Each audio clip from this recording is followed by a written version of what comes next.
Hello everyone, this is Sally with my community map.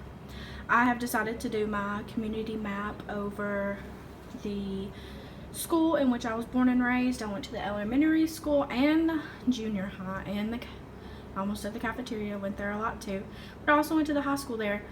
I put myself back in my hometown because if I decided to teach in my hometown, this is where I would be. There's not much to it. Very small town. The high school and the junior high are connected by a cafeteria, and then connected by a little crosswalk is our elementary school.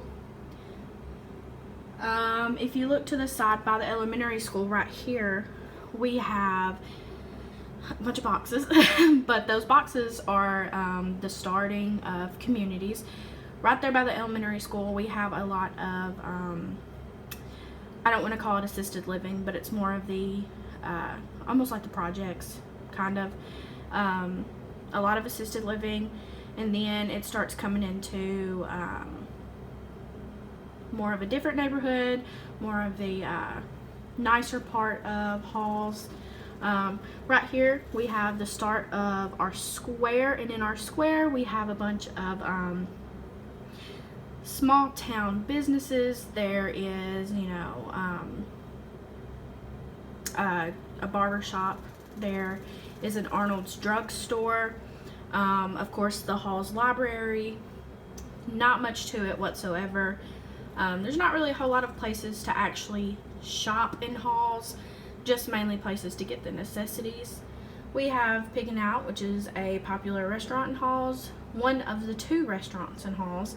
We have our big church, First Baptist Church, and then another restaurant called Poppy's. This little area right here would be considered like a community. It's right across from school. You can see the football field from the houses. A lot of people watch football from these houses. And all back in the clear space that I left is more houses, more communities that people live in. Right behind the school you have our FFA barn.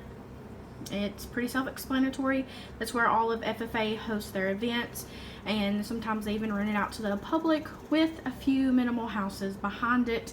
It's not a very big community behind the FFA barn. Followed by our big United Methodist Church. Those are pretty much the two main churches in Halls. And then we have, like, behind the elementary school and behind the high school and junior high, another community of houses and factories. We have a bunch of factories that are behind our houses. We really use these a lot because we come from a small farming community, and that's where a lot of students are going to end up teaching. I think it's important for students to know their options that they have in Halls if they did decide to stay. There's Hurt Seed. Pretty sure that there is a cardboard box factory right beside the elementary school. We can teach our kids that they do have options in Halls, that there are few and far between, but we still have options in Halls. We may not be the brightest community, but we are a community nonetheless, and we care. And it's important to know these things about our students, to see where they come from, what they eat, what they're familiar with, all kinds of stuff.